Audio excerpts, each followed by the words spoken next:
Okay, last month we continued with the subsection entitled The Centers and the Senses, Normal and Supernormal. We spent most of our last session working through the extensive secret doctrine footnote on pages 206 and 207, which includes commentary on the many names and aspects of the planetary logoi.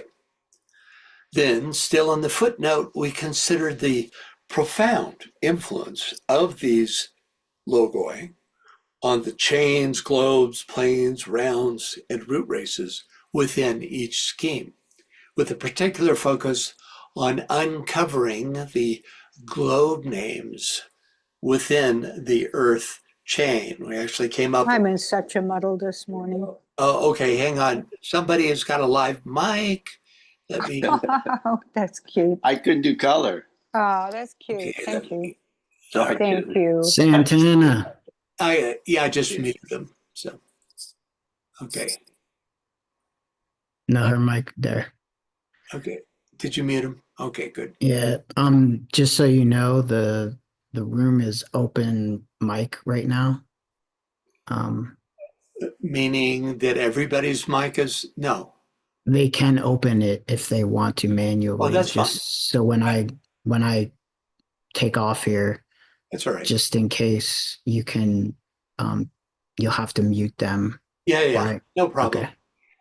It doesn't have to be that formal. Just, if you're called on to speak, just remember to turn your mic off when you're done, because somebody can come in the room like just happened, and you start a conversation without even realizing you have a live mic. So best practice is just when you're done speaking, just mute yourself. That way we don't have to scramble, to mute the noise that's going on. It just breaks the concentration, which we need plenty of with this material. So anyway, we developed this system where we were able to figure out the names of the planets within the Earth scheme. And this actually bears a lot of further unveiling of certain aspects to know. Only 3 names were given by DK, but because he gives the names of the chains, we are able to figure out the names of the globes, which is the name, which is the influence of each of these planetary logoi on these particular globes. Okay. This led to a consideration of the 6 patterns formed by the globes. They're over here, these 6 different patterns formed by the globes in each chain, and what this may indicate about the purpose of those chains, noting that the Earth chain, for example, and the Earth scheme have a very similar pattern, even down to having the same alignment as indicated by this overlay of the 2 charts. You can see that they're quite similar in many ways, not identical, suggesting perhaps that the Earth chain in some ways epitomizes the purpose of the Earth scheme. If we can, extend the if the purpose is reflected in the geometry, then we might make that assumption, right? I saw Maria Christina, did you have your hand up? I was not here last time, but this is so rich. But at the very beginning, you said you had to figure out what was where, but they're all the same. But did you put in the 1, 2, 3s, 4s, or what? Yeah, you probably need to watch the last webinar, on tape to really come up to speed. But right. I'll go over it a bit, because we do come to that chart where we were able to determine the names of the globes within each of the chains, which is not given by DK. So, but thanks for your interest, and we will. Thank you. we'll hit on that, you bet. Okay.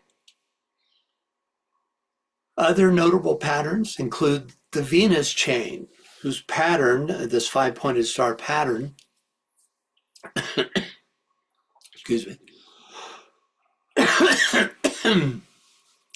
is similar to the pattern that the current Venus globe makes when viewed from the Earth over a period of time. They're both 5-pointed, which is just interesting, you know.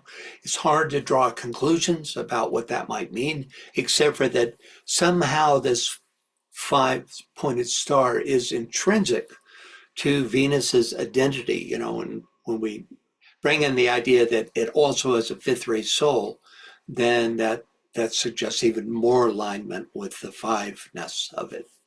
We then hypothesized about Sanat Kumara's possible line of descent from the Venus to the Earth's chain. You know, DK tells us that he started or, you know, manifested, we don't know how, on the second globe of the second chain, which is the Venus chain. And then we speculated. And then the only thing he tells us is he made his way to the Venus globe of the Earth chain and then to the Earth globe, our globe of the Earth chain. That happened in Lemurian times. So we just speculated the possible route. And if you're interested, again, you know, take a listen to the recording. And finally, we uncovered the destination points for the 6 paths that lead beyond the Earth chain. Discovered that they perfectly align with another Treatise on Cosmic Fire chart that illustrates all 7 schemes. This alignment is not described in the text. It may have been discovered before by another student, but I, quote unquote, rediscovered it on my own by just doing what you see here. I shrunk the Earth scheme chart down to this size, as you see here at the bottom, and then noticed that the lines of extension shown here, these lines of extension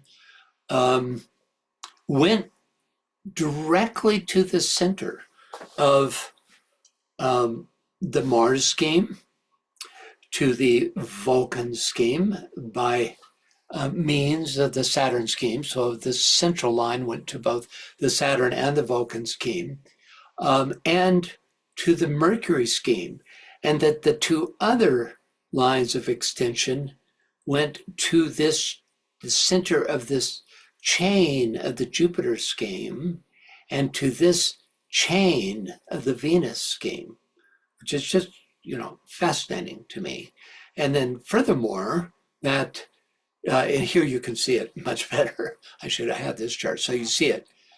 It extends straight up through to the middle of the Mars chain, and then straight up to the this chain within the Venus scheme, through both to the center of the Saturn scheme and the Vulcan scheme, and to the center of the Mercury scheme. These, you know, I didn't extend the red line so you can see how close the alignment is of the lines within the chart, right? They're right there.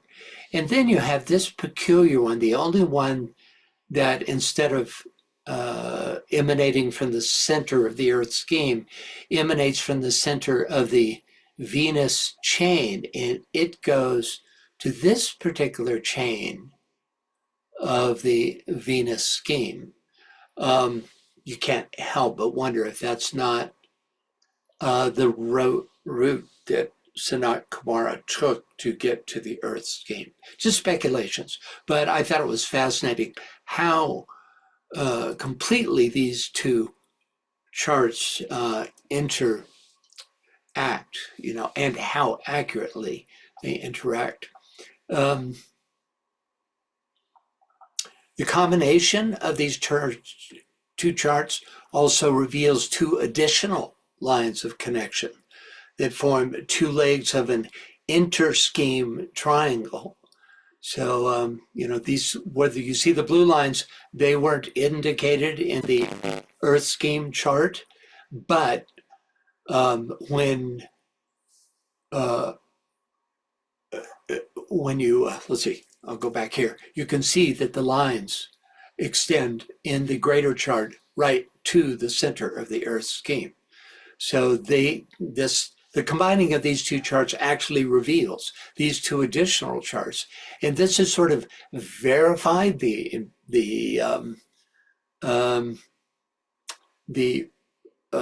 veracity of this of these two paths is verified by the fact that these are two legs of an interscheme triangle, which DK says he talks about this triangle. The planets Venus and Jupiter are exceedingly closely connected with the Earth and form eventually an esoteric triangle.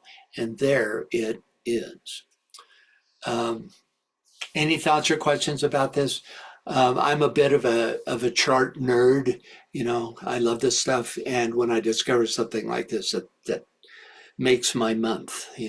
So yeah, if you have any thoughts or questions about it, let me know.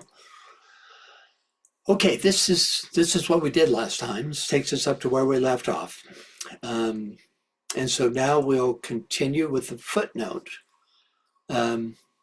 Next, exploring how the planetary logoi influence the subplanes of the cosmic physical plane, as shown here.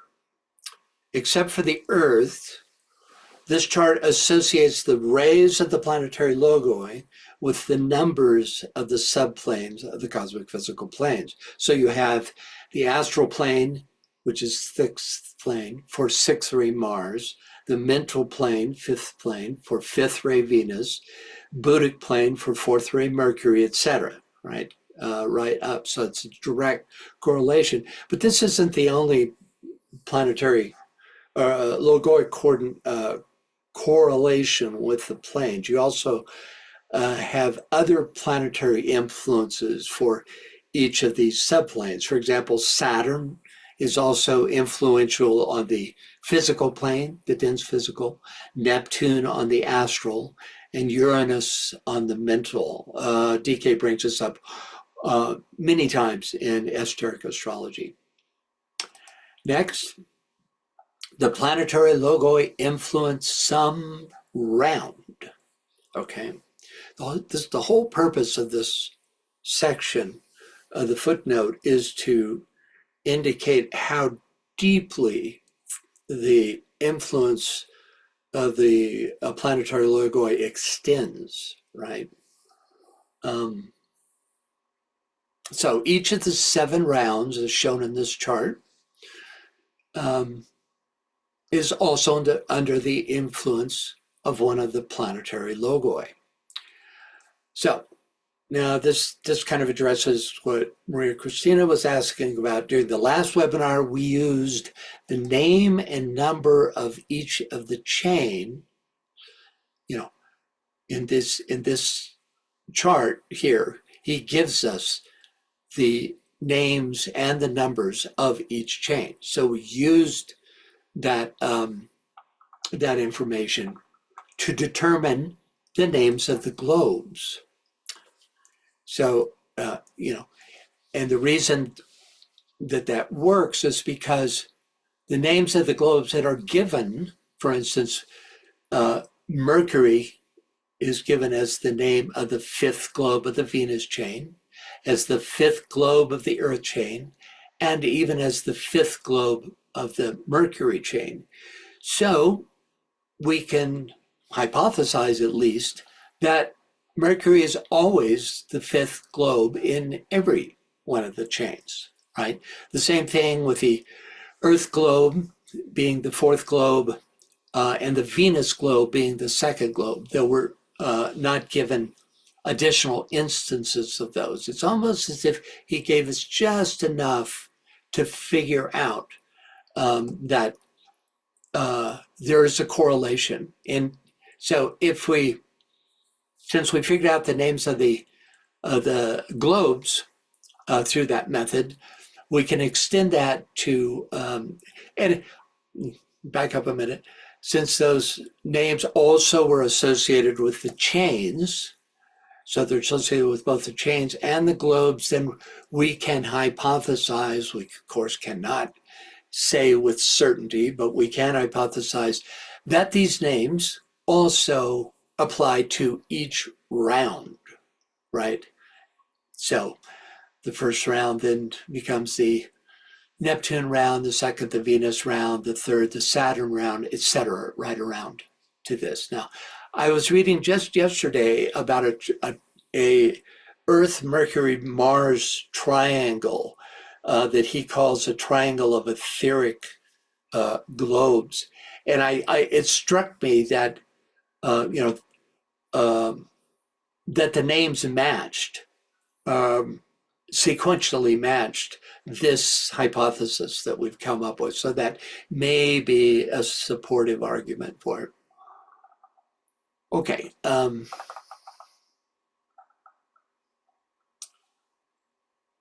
So finally, we have the planetary logoi influence, and then he gives us this list. Some world period, some root race, some subrace, some branch race, some group, some human unit, all the way down, from all the way from a scheme to a single human unit. So, it's impossible to speculate on the planetary logoi's influence on each of these groups that are here described, except to say that the energy associated between the same numbers, such as the fifth ray, fifth plane, fifth root race, fifth globe, fifth round, and fifth chain, always holds good. DK tells us this time and time again. Number is what you could call a synthesizing aspect of anything that belongs to that number. So using the key we've developed, we might hypothesize that the root races, now notice I changed this chart to where it now represents a globe, just one globe, right? You could make this represent any septenary, right? Here it represents just a globe, and therefore you can have each root race given its own circle. And then in that case, the literal circles would represent the subraces, right? So at this point, we're in the fifth root race where I have my arrow of the fourth globe, Earth, right? No, wait a minute. The fifth root race here. And then we're actually in the fifth subrace of this root race. Because all of this can represent the Earth globe, for instance, right? And we're on the cusp of entering into the sixth subrace, which, even though it seems like a tiny increment, it will make a huge difference because it will actually allow us to gain access to higher mind in a way that we never have in the past, or at least on this globe. Okay. By the way, I see there's some new folks here. That's terrific. Welcome. Mikael, excuse me, is not going to be here for the rest of this webinar. So raise your hand if you have any questions or comments at any point about anything during the webinar. All I ask is that you keep it on subject, on the subject we're talking about. If, like, I get 3 hands at a time, I won't necessarily see your hand. So if I don't call on you, then lower it and raise it again. That's all on that. Okay, let's see here.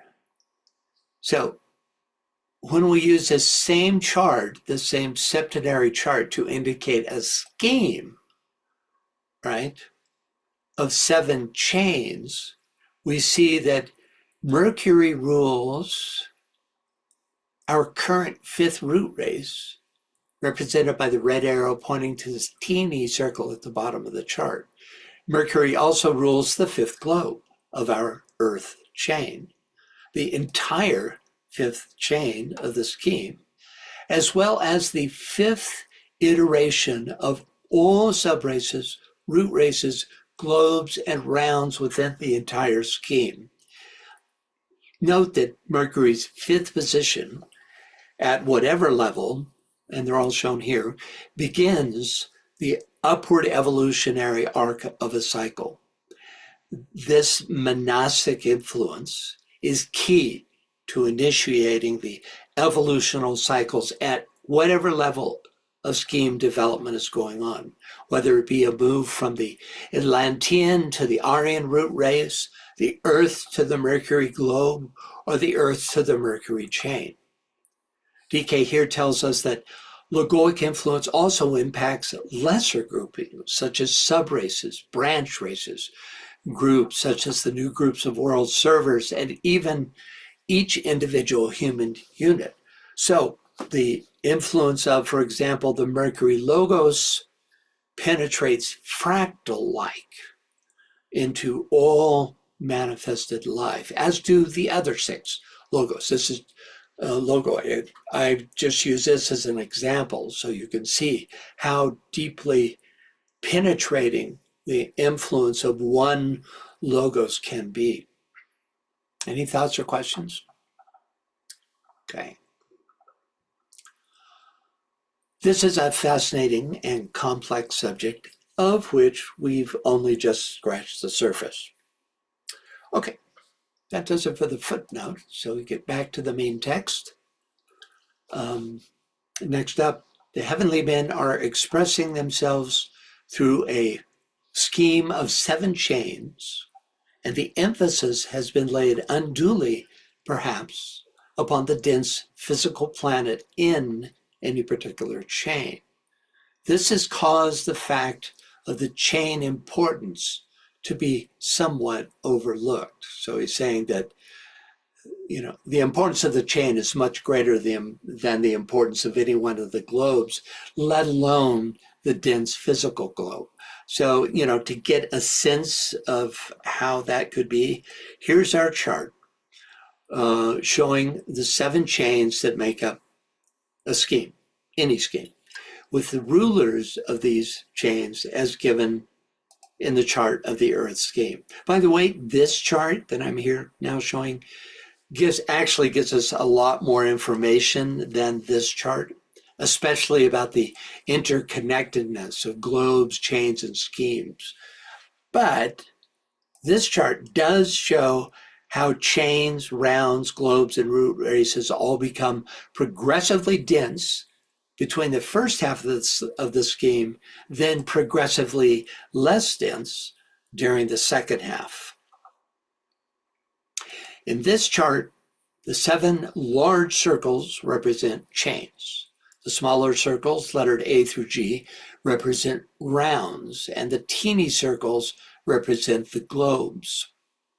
From this all-inclusive scheme perspective, it's easy to see why DK claims that there is perhaps too much emphasis laid on the dense physical globe of any particular chain, here represented by the teeny globe number 4 at the bottom of the page, right? Dense physical globes are unique since they occur only in the denser rounds of the denser chains. The Earth scheme has 2 such globes that we know of, as evidenced by the fact that the moon was the dense physical globe of the previous chain. Another likely reason that the quote, undue emphasis has been laid upon the dense physical planet is that the dense physical globe of a chain is unimportant compared to the other 6 globes for the same reason that our dense physical bodies are relatively unimportant when compared to the other 6 principles in our Constitution, especially the higher principles. So I think DK is just pointing that out. We're naturally earth oriented in terms of our understanding of what's important, because for us, everything else is invisible, but he's just making it clear that it's in many ways the least important, ultimately, from the highest perspective of all the manifestations. Any thoughts or questions? Yeah, let me take a look at the chat since, okay.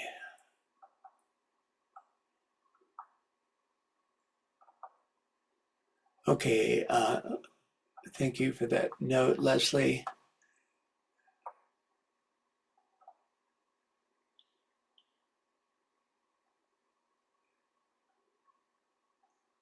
Yeah, Michael, Mikhail says, if you know anyone who might be interested in this series, let them know. They can always just jump in, give it a try.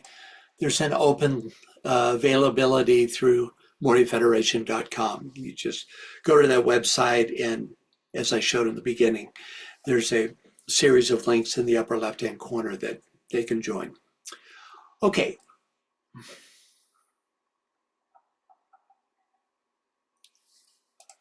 Okay, finally, each of the 7 chains might be looked upon as picturing the 7 centers of one of the heavenly men. The idea of groups of egos forming centers in the heavenly men is nevertheless correct. But in this connection, the reference is to the centers of force on Buddhic and monadic levels. This is a very complex and esoteric teaching. DK here seems to suggest that there is a dual rulership of each center in a heavenly man. Remember, the centers are the chains of a heavenly man. In this case, we're looking at the centers / chains of the earth scheme. With the physical aspect of the centers represented by the chains, as we might expect, but with a higher aspect of rulership manifesting on Buddhic and monadic levels, represented by, quote, groups of egos, probably ashrams, acting as extensions of the shambhalic or informing spirit aspect of each chain. This is a teaching I hadn't run across before. Yes, Nadell. Would you go back to the previous chart that you had? Sure. Yeah, there. I think you said that the D globe of the 4th chain, the earth chain, was the densest. That would be the dense physical. Right. And then I think you said that on the 3rd chain and the 5th chain, they would also be dense. I Is that didn't say dense? the 5th chain. Oh, okay. We know that the 3rd chain is because the moon was the previous globe D of the 3rd chain. We know that. DK tells us that. So this 4th globe in this particular round of the 7 is the moon, whereas here it's the earth. Well, my question is, and as I understand it, each one of these chains you start at the first, and and on the evolutionary arc, they get increasingly dense. And then on the evolutionary arc, they become increasingly less dense. So I guess my question is, would the 4th globe of the 3rd chain be dense, or would it be sort of densest of the etheric? Well, my logic would tell you the latter, densest of the etheric. However, the moon, our moon, is that globe, and it was dense. I don't know what, it doesn't all fit neatly as in terms of this whole round of 7 globes. Well, in fact, the 7 globes of the 3rd chain should all be less dense, right? That the densest, which would be the Earth globe, shouldn't have reached the densest level like our Earth has, but we have the moon indicating that, in fact, that's not the case. There's other evidence that suggests this as well, which, for instance, Venus is, okay, I see here, both Barbara and Tara, I'll get to you in just a minute, that Venus is now in the fifth globe of its fifth chain. DK tells us this. And yet you can see it there in the sky. It's dense. So what's that about? It doesn't fit. Also, Mercury is on its, I think, fifth globe of its fourth chain. But still, as the fifth globe, wouldn't you expect it to be more etheric? Well, you could make the argument that its life of humanity, its own human life, is playing out on those higher globes, and that we have the remnants of the fourth globe left for us to see. I've seen no satisfactory explanation of the phenomena I just described to you, but that's just sort of bringing to the fore all the evidence about this. Okay, thanks.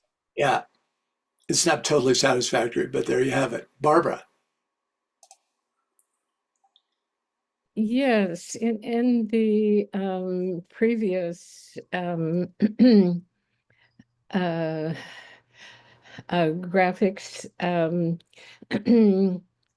the Earth is depicted. This one you're looking at? Yes. So the Earth is depicted as a square. So does that have anything to do with the fact that the Earth might be at the root chakra of the cosmic logos? Of the solar logos, in fact. Yeah, there's a teaching. It's all intimated. It's not spelled out, but it's a strong, you can draw a strong inference, which is that 3 planets of the Earth chain form at this present time the base chakra of the solar logos, which is extraordinary teaching, and it could be that the square formation of the Earth chain, but notice too, as I mentioned before, it mirrors a very similar geometry in the entire Earth scheme. So perhaps this is so that it can perform this root chakra process for the solar logos, that it can act as the root chakra of the solar logos, in both cases. So we have a kind of double square here when you have, the fourth chain of the fourth scheme, both showing this similar geometry, Yeah, it's a good point. And like I said, there is some evidence that 3 of the planets of this chain form this, at this time, the root chakra of the solar logos. And there was another hand up, so you need to put it back. Who was it? Tara, is that right? I think Tara's hand was up. Tara, do you have a comment? I do. I'm just wondering if as we get less dense, do the chains entities, like if they go out of incarnation due to, I guess it plays out no matter what, but if do they stay the same? So we'll always have a moon chain in the next planet. In the 6th root race, we'll always have a moon chain. In the 7th and the 8th, we'll always have a moon chain representative. Is that true? Or can they go out of incarnation and do they get filled with something else and will just always evolve? I guess. Let me add that to the list of questions I'm going to ask DK when I pass over, because that's a good one. What's the status of the third chain, logos, during the fourth chain? And of course, that becomes a very general question. I would say that they're, these form, we have to remember, these form centers in the body of the earth. Clearly, whatever center, and there's some evidence that it's the root chakra, is very active during this period, during this, the manifestation of this chain. And even, since the earth itself is sort of epitomizes the whole process of the earth chain, which epitomizes in turn the whole process of the earth scheme, you see, here being at this lowest point. We might say that this is a triply potent evidence of the activity of this chakra, which may well be the root chakra. So that doesn't mean that all the other chakras are inactive. It could, in fact, mean that there is a Kundalini process going on that's being activated. The fact that, for instance, Sanat Kumara is our earth logoi certainly brings in the potency of whatever chakra of Venus represents. And DK says that the Venus scheme is at this time represents the heart chakra of the solar logos. So could it be that the Venus chain also represents the heart chakra of our earth scheme logos? If so, then there would be, DK also teaches us, in fact, we're going to get to that today, possibly, that the root chakra is always active whenever another chakra is being activated. The energy is brought from the root chakra up to a particular chakra. So could it be that there's a activation of the heart chakra of the earth?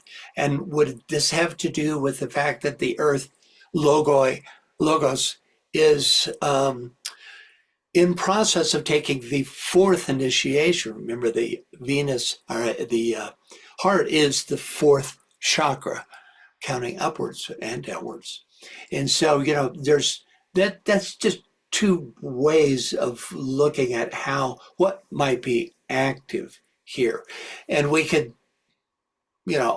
assume that, for instance, the head center of the in terms of unfolding of the consciousness of the scheme is still relatively dormant, but the head is always active, and so if the head is the seventh center ruled by Jupiter, well, we've already been told that Jupiter and Venus and Earth form a very important triangle. So, this is just some of the ways that you can explore the possibilities of what's going on with the centers. Yes, Tara?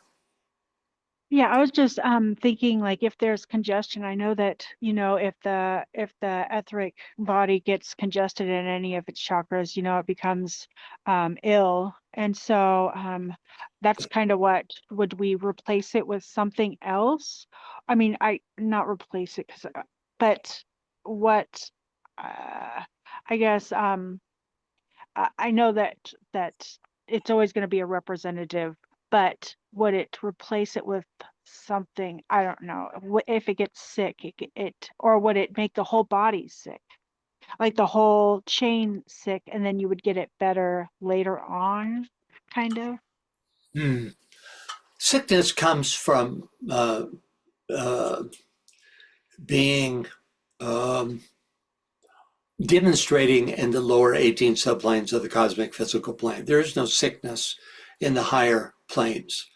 You know, you're pretty much over being sick when you become a third initiate. And since we're talking about planetary logoi, there wouldn't be any sickness within the fundamental expression of any logos, any logoi.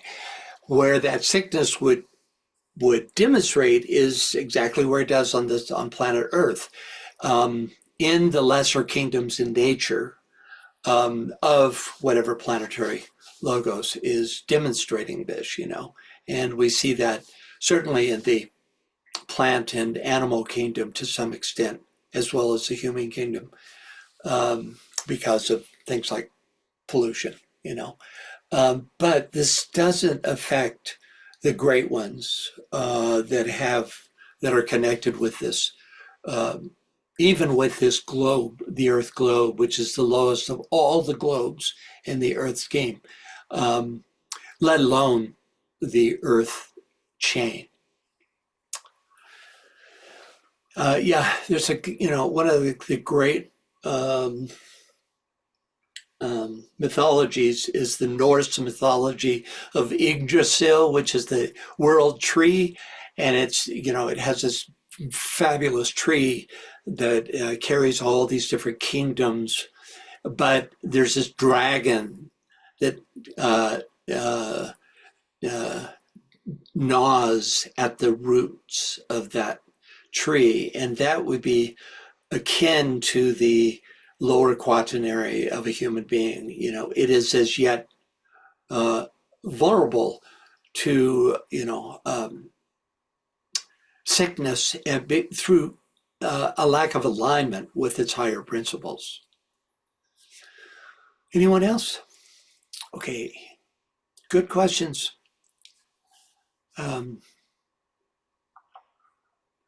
Okay, so we kind of do here. Yeah.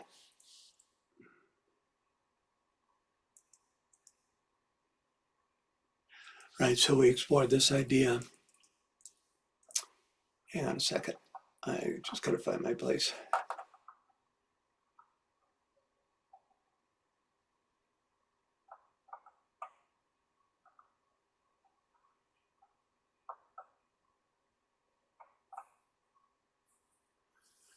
Yeah, okay. So a bit later in TCF, DK gives us information that corroborates the assertion of dual rulership. Remember, we were just talking about the rulers of that the rulers of the centers in a planetary logos being both the chains and certain groups of egos that exist on the monadic and buddhic planes of these chains, and that there's a kind of co-rulership. So this talks a little more about the interaction between heavenly men and these groups of egos. Let's see, could we get a reader? Could you raise your hand, please, if you'd be willing to read? I'd appreciate it.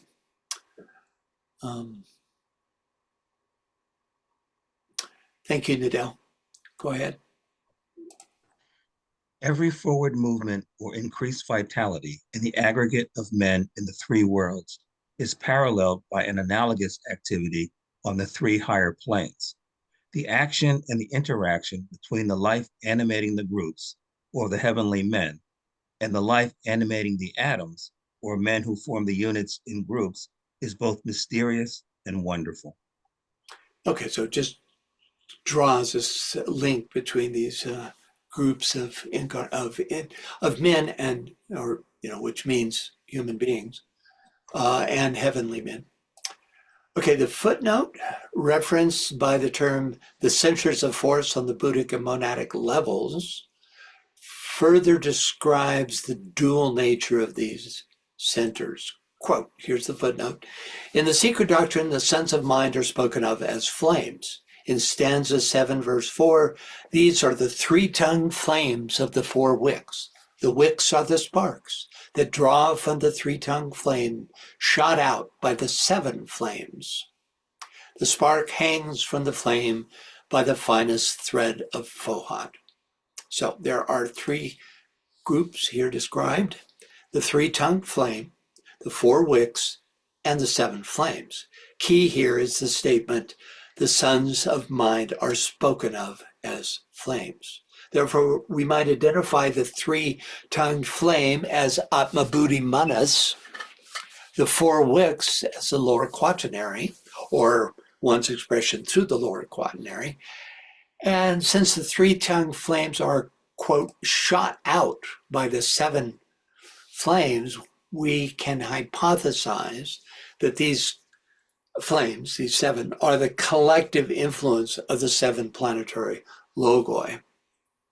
Because of the placement of the footnote, we also can assume that the three-tongued flames and the 4 wicks are expressive of the dual rulership of the centers in a heavenly man, with the three-tongued flames representing the egoic groups that make up the 4 centers on Buddhic and monadic levels, and the 4 wicks representing the more physical aspect of the chains, the outer expression of a heavenly man.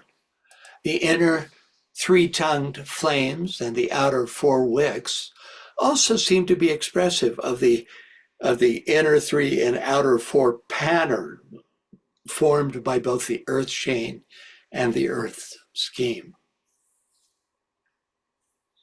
This is really complex material right here.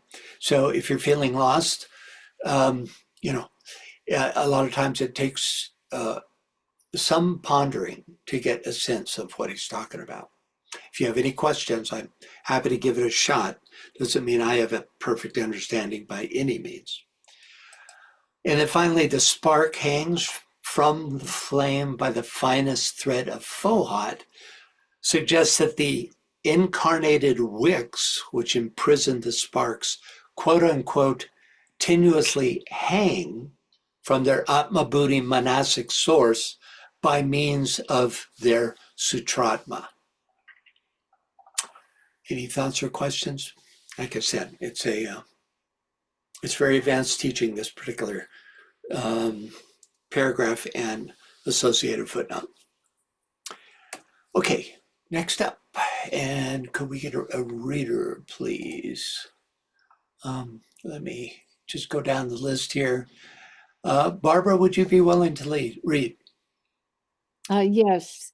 Thank In connection with this, there is a fundamental point that must never be forgotten. These 7 heavenly men might be considered as being in physical incarnation through the medium of a physical planet. And herein lies the mystery of planetary evolution. Herein lies the mystery of our planet, the most mysterious of all the planets. Just as the karma of individuals differs, so differs the karma of the various logoi. And the karma of our planetary logos has been a heavy one and veiled in the mystery of personality at this time. Again, according as the centers are active or inactive, so the manifestation differs likewise. And the study which opens up a vast and abstruse interest in connection with the solar system. Thank you, Barbara. Okay. So first, in connection with this, there is a fundamental point that must never be forgotten. It's funny, when you were reading, I thought you were saying that. You were about to tell us, anyway. These 7 heavenly men might be considered as being in physical incarnation through the medium of a physical planet. And herein lies the mystery of planetary evolution.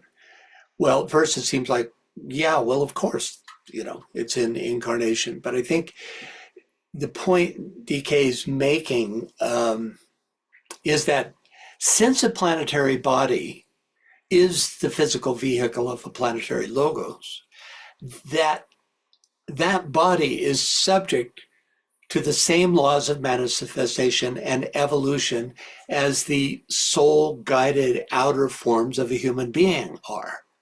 Thus, the planetary soul draws the kingdoms of nature, which constitute a planet's physical incarnation, upward towards its hidden but all-pervading true self in cycles, just as a human being manifests in cycles. And that this is what one, if one is to have the higher perspective, this is what one must be aware of when viewing a physical planet. Also, on higher levels, the logoic personality, which on Earth is represented by Sanat Kumara, is being influenced and occultly drawn up towards its soul, possibly represented by a planetary chain lord. Next, herein lies the mystery of our planet, the most mysterious of all the planets. Just as the karma of individuals differ, so differs the karma of the various logoi, and the karma of our planetary logos has been a heavy one, and veiled in the mystery of personality at this time. So there's a couple of eyebrow rising statements here that DK chooses not to elaborate on. First, that Earth is, quote, the most mysterious of all planets. Why? The only clue given is that this mystery seems to be related to the planetary logos's heavy karma, and that this karma is connected to the personality aspect. And I'll get to you in a minute, Maria Christina.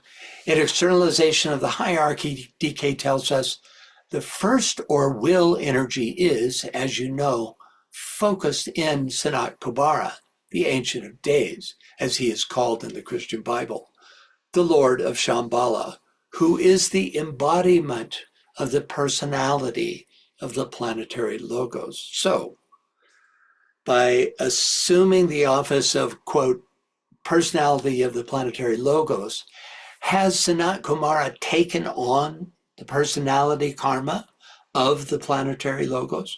Or is this Sanat's karma?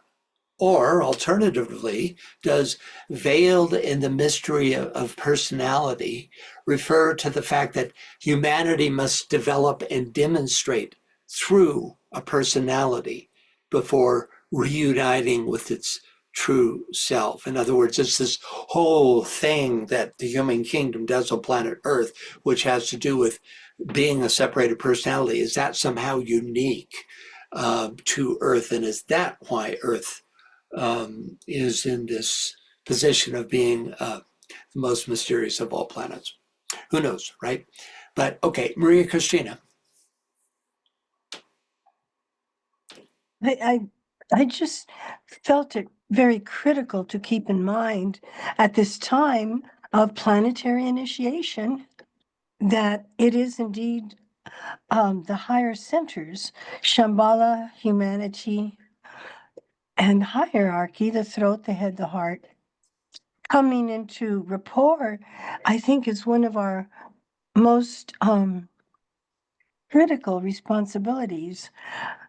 Speaking of personality and raising from those dire depths, at this time for all of us to continually affirm that fiery rapport, raising to the head, the heart, and the throat. Yeah, we're definitely part of the process, and DK tells us that our planetary logos is in process of taking this fourth initiation. He sometimes speaks of it as though it's going on now, So, we are cells in the body of the logos. And so we are, all this turmoil and this desire to lift into soul awareness is a reflection of that higher initiation that he's taking. Ariana. And I'll just add one other to that whole general topic is the mantra, lead us, O Lord of life and love about the need.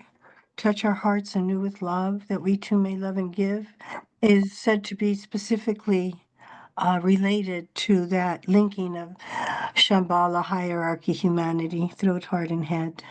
So just to keep in mind. Yeah, thank you, Maria Christina. Good stuff. Ariane. Oh my, this is quite dizzying. I don't want to put you on the spot, especially since you said it's veiled in mystery, but what does that mean? Does that mean like when we think about our ancestral and group karma, like being an American and what it means right now to pay our karmic debts, or being in a family where there's some kind of family history of challenge or privilege or whatever the unique situation, taking on the karma of the planet itself.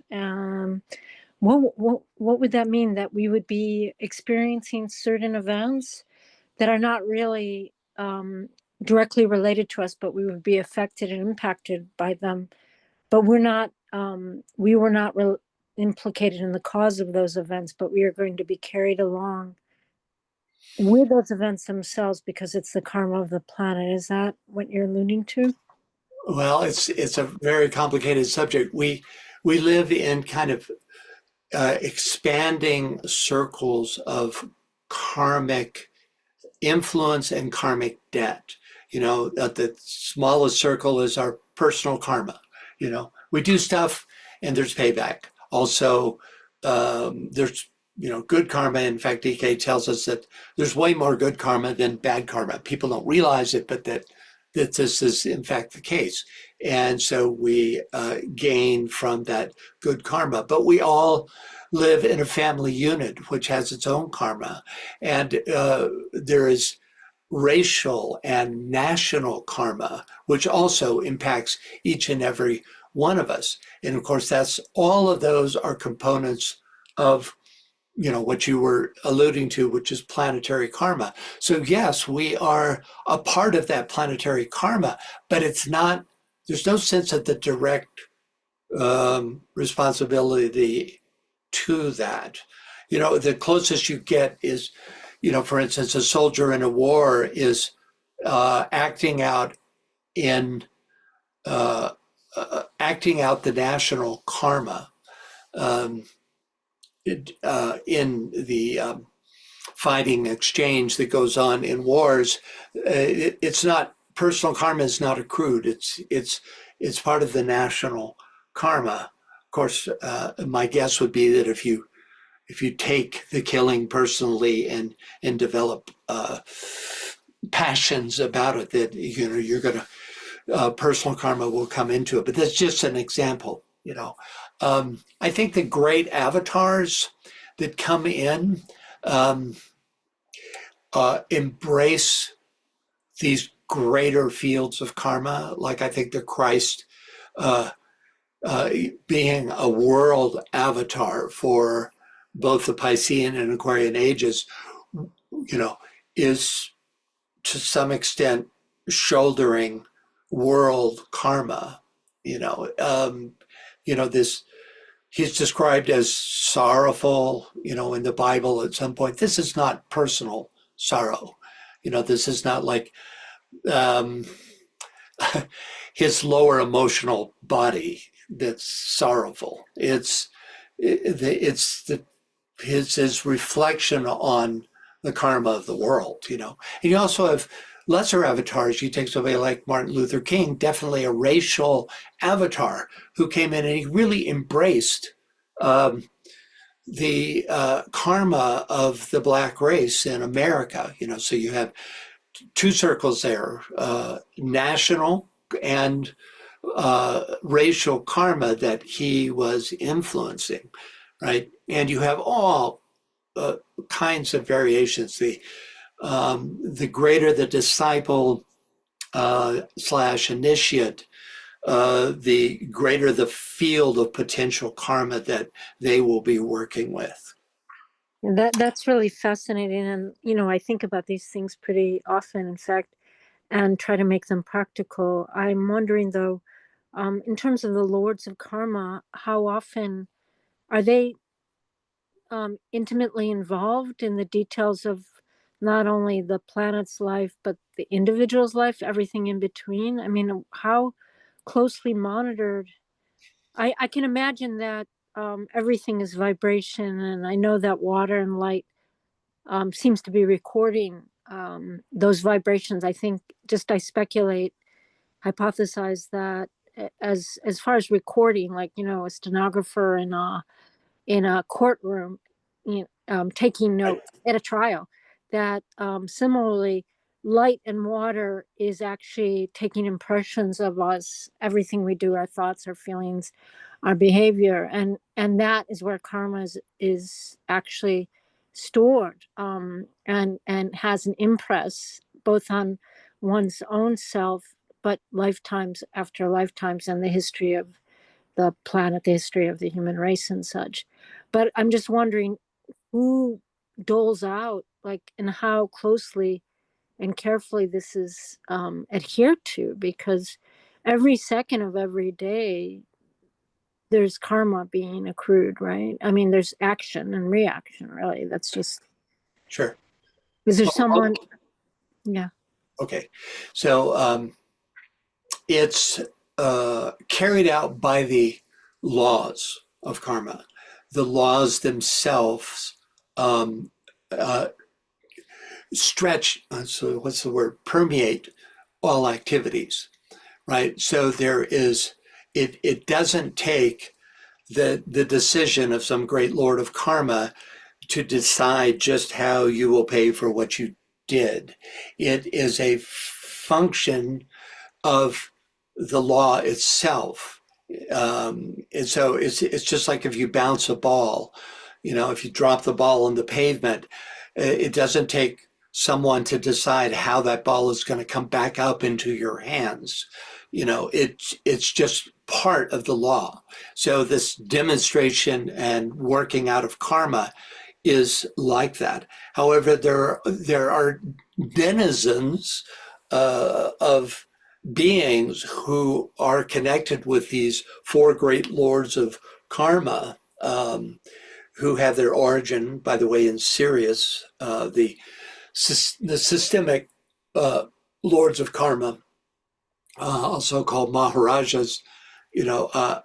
This whole concept of the law of karma, which is a great law of release, because without karma, we wouldn't be able to balance and therefore create our own release from our own conditions. So hopefully that helps. Let's see. Let me look at I see Barbara's hand.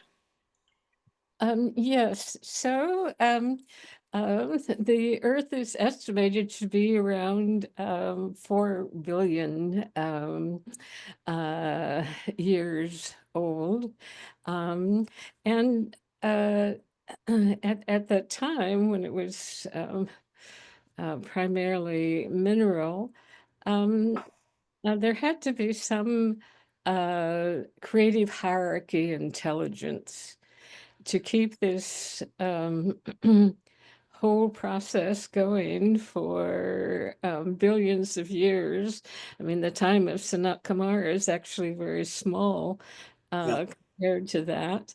So I'm wondering if the graphic that you showed us and the lines of influence, if that was earlier than Sanat Kumara. Well, what we know about Sanat Kumara is that he came to us from the Venus chain. And so it's the interrelation of these two chains that brought forth the influence of Sanat Kumara. Of course, he, as a great planetary initiate, would have been so for eons before that time. But in terms of his current influence on our planet, he came in at the time of the individualization, I should say, of humanity, which was at the middle of the Lemurian root race, which was 21 million years ago. And then 18 million years ago, the hierarchy was established, and that's when he took the office of the hierarchy, originally in South America, Ibez, and later it was moved to an etheric island in the Gobi Desert. Of course, this is all symbolic for much higher planes of existence. But part of that question seemed to be, well, who was running the show before Sanat, right? And this is the graphic that you showed us. Are those lines of influence active 4 billion years ago? Right. Are you talking about the lines that are on this chart here or previous chart? This chart. Yeah, this chart. Okay. So it's just like the chakras of the centers themselves. The lines are always present, and they come in and out of greater or lesser influence. And they can, when one particular chakra, because the globes within a chain, which is what this chart represents, also represent the chakras within the earth chain, right? So we talked about the possibility of earth being the root chakra, and that in fact the entire earth chain may be the root chakra of the scheme. And then in further extension, it could be that the scheme is, or globes within the scheme. Like I said, DK does give some indication that 3 globes within the earth chain actually form the base chakra, the solar logos. So that's an example of an extremely active chakra, but that doesn't, in fact, because it's the root chakra, and which is always active when other chakras are developing, it doesn't really tell us what else is going on. As I mentioned before, we can assume that the Venus globe within our Earth's chain is also quite active because of the fact that Sanat Kumara came from there, and also the close alliance between the Venus scheme and the Earth scheme. And there's, as I also mentioned before, since the Venus scheme at this time in the solar logoic life, it represents the heart chakra, then by extension we could say that the Venus globe and the Venus chain, which is here, represent the heart chakra. Of course, these are just hypotheses. You can't say for sure, but I think you can make a good case for it, especially considering the second ray nature of Sanat Kumara. The earth has a second ray soul, which he personifies. So, but, there are 6 other chain lords, and they are in greater or lesser levels of activity depending on what how they can extend their energy to in terms of the growth of the Earth scheme. There will be times when they're almost entirely dormant, other times when there is an allied chakra influence. For instance, whichever chain and globe represent the solar plexus of the Earth, I would think it is definitely active at this point. If I had to guess, I would say that would be the third chain activity. And you could, by inference, say that the third globe would also bring that activity in. because the heart and solar plexus often work together in terms of energetic exchange. But almost all of this information, 99% of it, is not published, is hidden from us, and we can only gain inference by studying the microcosm and how that energy exchange happens, and the few tiny hints that DK gives us about these macrocosmic levels. Ariane? Yes, can you hear me? Yes. Okay, so I hope this is not too far afield. You just said that the Earth's soul is a second ray. And when we have our ascendants in our astrology charts, I thought that was like the personality, the soul's relationship to the personality, or is it that the ascendant is significant of what the ray the soul has over lifetimes? Yeah, it's Is it a temper? the soul's intention for this life. Yeah. So the soul, these rays, even though one's evolving over time and one has energies, isn't it true that as one evolves and goes up to higher initiations, that the energies would be more balanced? I would think there wouldn't be like such a predominant energy through like the mental, the emotional, the personality, and the soul. They would be more equilibrated, or are they always the same in the same potency in relationship to the bodies, the different race structures? Well, the first stage is purification, at all levels. But then, cycles always emphasize a particular energy for the development of the lesser lives. So even though the planetary logos of our scheme, for instance, is fully integrated and fully expressive through that being's own chakric system, the kingdoms of nature that are part of the anima mundi of that planetary logos are in process of development. This is true on all of the schemes in our solar system. And in order to further that development, certain centers in the planetary logos come into greater activity. Barbara, is your hand back up? Or did you just not put it down? Sorry. That's no problem. Thank you. Okay, I have no idea where we are. Let's see. I think we read this. Yeah, we read that. I think we were exploring this.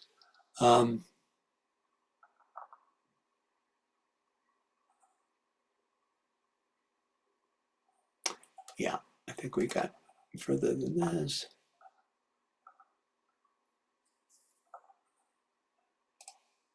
Yeah, okay. Oh yeah, here we are. Okay, so Michael has some great insights on this question of the planetary karma. Could we get a reader? Let me pull up somebody here. Let's see, and Veronica, are you available to read?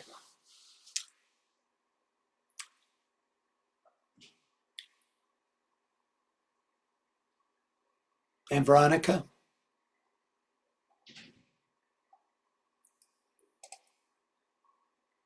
Okay, how about Ann Parker? Yes, I can. Okay, thank you. The heavy karmic load of our planet relates to developmental disasters on the third chain of an earlier planetary era, the moon chain. The heaviness of our planetary karma relates it to Saturn, not only the greatest of the planetary lords of karma, but the planet associated with great weight. It is mysterious to say that our planetary karma is veiled in the mystery of personality at this time.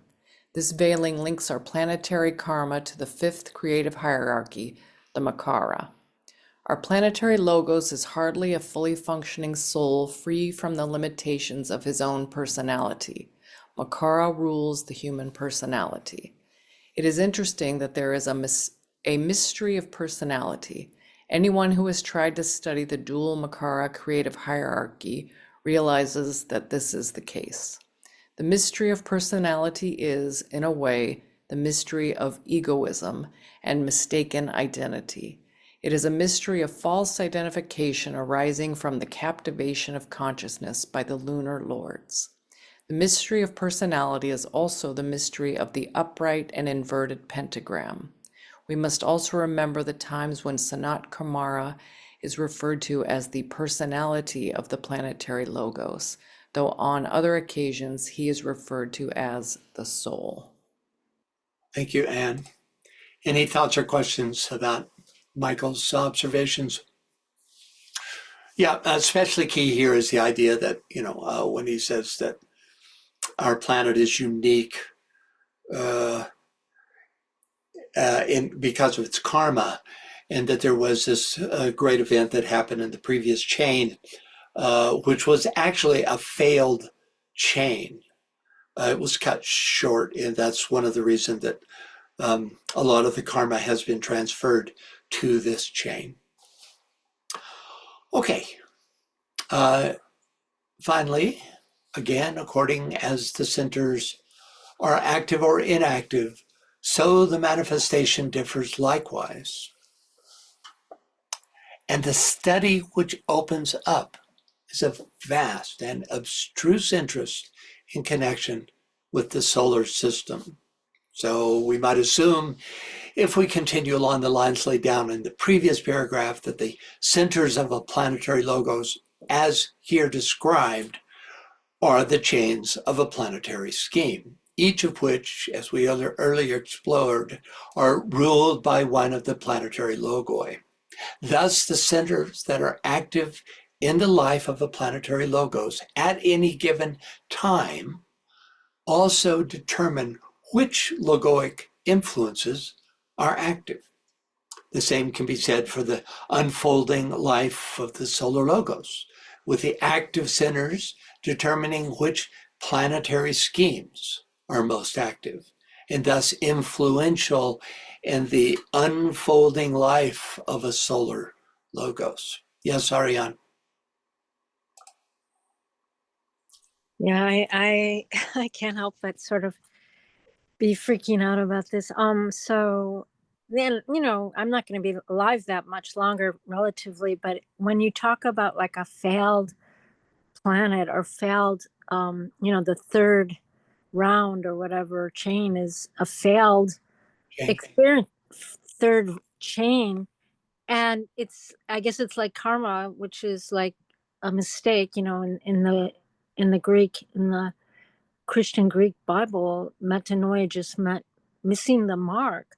So the planet Earth was given another chance, or that's the first question. And the second question is, you can see how close to the lip of extinction we're living now, and karmic events do repeat themselves. There's almost like a compulsion or an energy for events to repeat. So I just wonder what's happening now, if you have any conjecturing about that related to this third chain.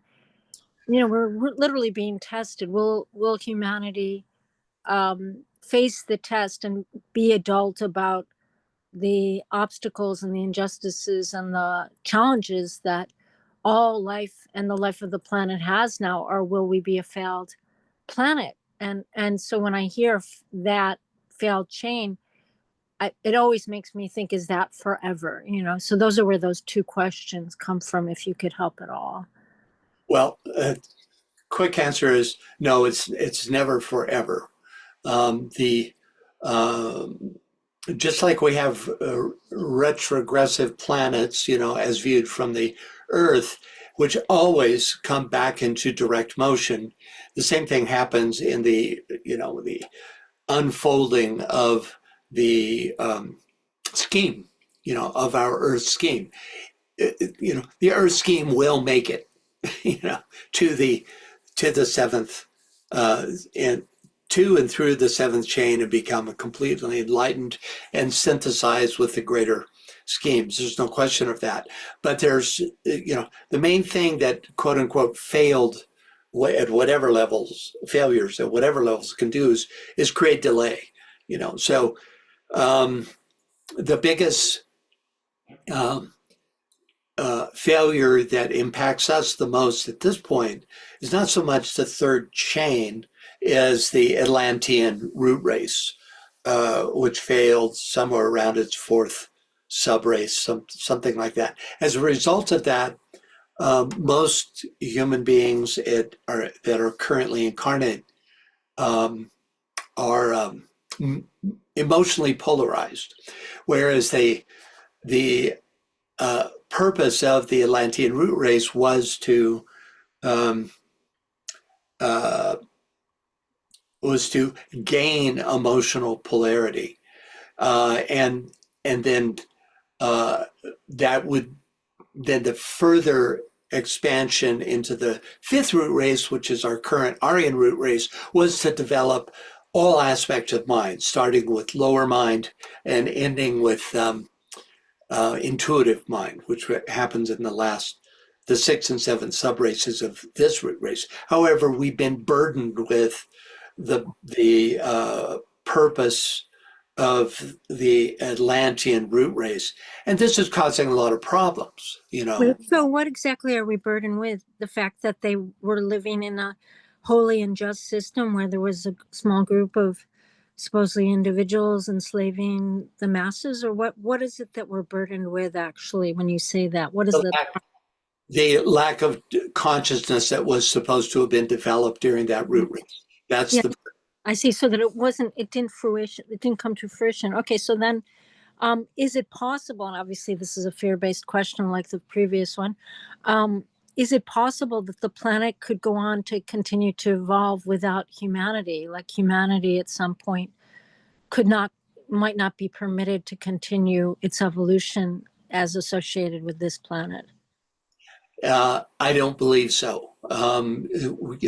All kingdoms of nature find their destiny or were once human beings. So all the lesser kingdoms will become human beings. So we're not just some one piece of the whole. We are an intrinsic, you can almost call it like an hourglass that one must pass through, a doorway that all lesser lives must pass through in order to come to the fifth kingdom of nature. And so, no, I don't think that's, now there may be a time, like if we blow ourselves up in this root race and destroy this particular root race, that's entirely possible. Remember, we're talking about, tens of hundreds of millions of years are the lengths of these root races. And that wouldn't keep the sixth root race from incarnating eventually, and possibly even the sixth subrace of this root race, depending on, the nature of the cataclysm, et cetera, But it's all they can do, all the Dark Brotherhood can do is delay the inevitable, if they can't stop it. They can't pull the plug on humanity, for instance. Yes, Tia. I think this goes back to the point that Michael made about consciousness being misidentified with the lunar lords. The lesser is always included in the greater, but not the other way around. So what we're talking about, is that the planetary logos was the one who had a failure, and it impacted us. But I mean, to conjecture in the opposite way, I think is a misidentification. Yeah, and it's all we had to work with. Again, the image of that serpent gnawing at the roots of this magnificent tree, it's only at that root level.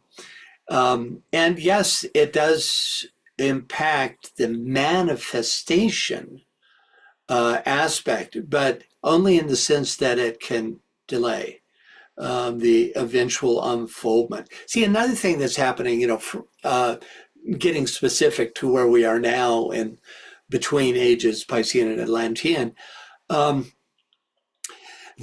we're experiencing a last ditch effort of the Piscean group to because they perceive the Aquarian age as death, right? Because they can't relate to the energy. But what will happen is that as time moves on, literally with every passing year, the newly incarnated human beings will be more and more and more representative of Aquarian stages of consciousness. And they'll be more and more responsive to the seventh rather than the sixth ray. And so there's going to be a gradual attrition of the energy that keeps what we're seeing now alive, right? That it's just surviving, it's just, the goal is to environmentally survive the passage, so that these next generations, and I mean literally the very next 2 or 3 generations, will be the ones that whose natural energy field will be in tune with the Aquarian. See, our goal as incarnatees in this late Piscean age is to attune ourselves to this higher energy so that we can come back and help in the process. So, yeah, time, that's another way of saying time heals all wounds. It's like another understanding of that. Yes, Tia. Another way to look at that, because we always look at the failure of the moon chain as being something that is so terrible, I would consider the failure of the moon chain and us taking on the planetary logos, being burdened with that karma, also being quite helpful in the stimulation of our monastic development, which we find in lots of treatises on cosmic fire in certain places. Hierarchy has been surprised by how far and how fast we've developed monastically as a race, and the coming time and the tribulations that we're currently being faced with is that we're moving from a watery element to an air element, and which really coincides much more with fire, and so when you have those kinds of just kind of organic almost changes, it's going to cause a great deal of unrest, particularly going back to Michael, the stimulation of the lunar lords, because they're coming under a different frequency and vibration.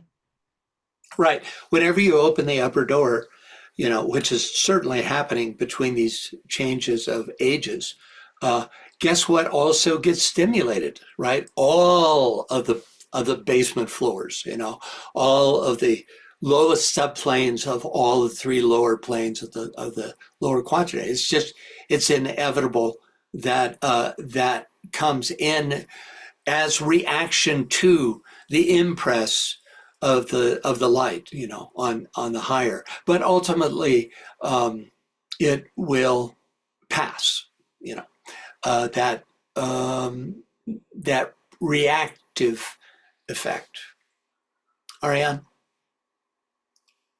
Wow, that was really breathtaking. Thank you, everyone, for helping me there. But can someone define the word monastic? Does that mean the mental body? Yes. Or what's the... Yeah. That's what it means. The mental body, it's associated with both Venus and Mercury, and here we have the 5th chain, Mercury. It's the 5th principle. It's the 5th plane. Tara. So you said a cataclysm. I know that there was a cataclysm in Lemurian times, and we have cataclysms occasionally. Do we have any idea when it's happening? I know that the Kali Yuga is coming to a close, and we're starting again. So can we assume that we're going to have another cataclysm, and that's going to take us into the 6th root race? Can we assume? I'm not in a position to have the perspective to answer that with any honesty. What we could do is look at the patterns What is a cataclysm? A cataclysm can occur literally physically, in the destruction of the root race, or it can be a temporary, uh, you know, it comes as a result, as you said, at the ending of the Kali Yuga, which some say in this year. We live in extraordinary times. The 2025 conclave, the Kali Yuga, we're within 100 years of the actual dawning of the Aquarian age. So it is naturally going to be a time of upheaval. As Tia was pointing out, that stimulates higher development, because it wouldn't be occurring without the impress of the higher forces, right? So, look at what happened look at what has happened in the last 200 years. 200 years ago, that would be 1825. If you just compare everything we know of in terms of monastic development has been enormously stimulated in 200 years.